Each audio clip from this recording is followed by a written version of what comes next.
یعنی کامل ایمان په دغه ټکي کې حصر ده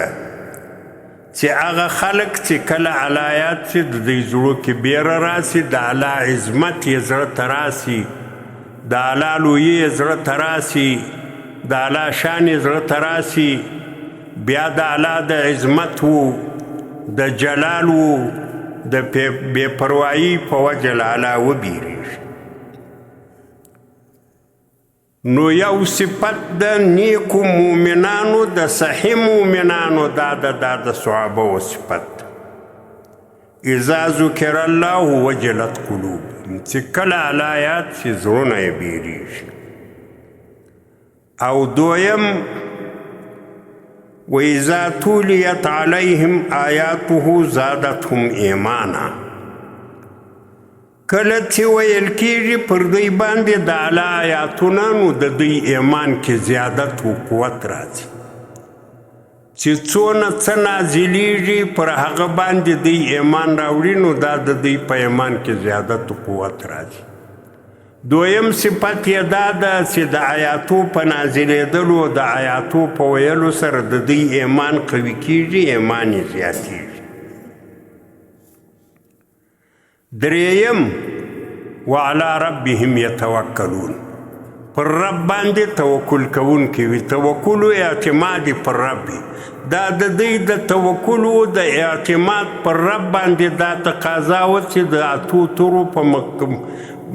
مقابله یې د زرو تورو په مقابل کې وکړه د دوی په طرف کې اته تورې وې په جانب مقابل کې زر یعنې نیم سوه تورې وې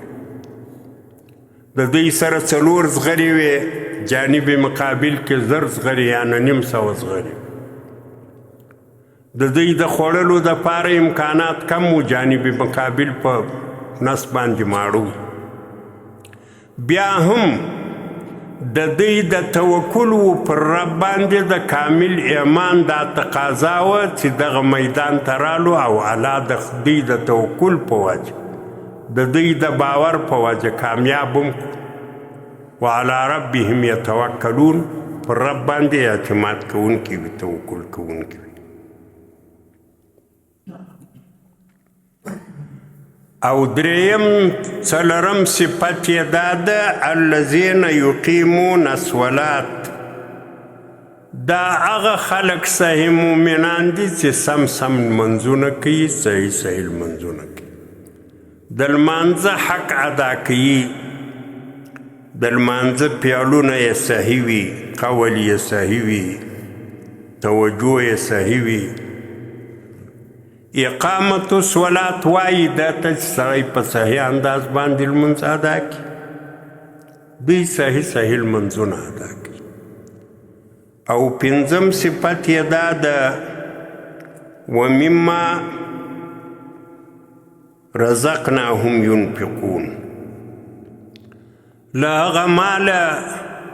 الله وایي چې موږ دوی ته په رزق ورکړی د له هغه څخه انفاق کوي د الله په لار کې مصرفوي زکات ورکوي جهاد کې مصرفوي علم کې مصرفوي د الله د رضا دپاره یې مصرفوي دا پنځه صفتونه دي د صحابه او د بدر د مجاهدینو دا پنځه صفتونه دي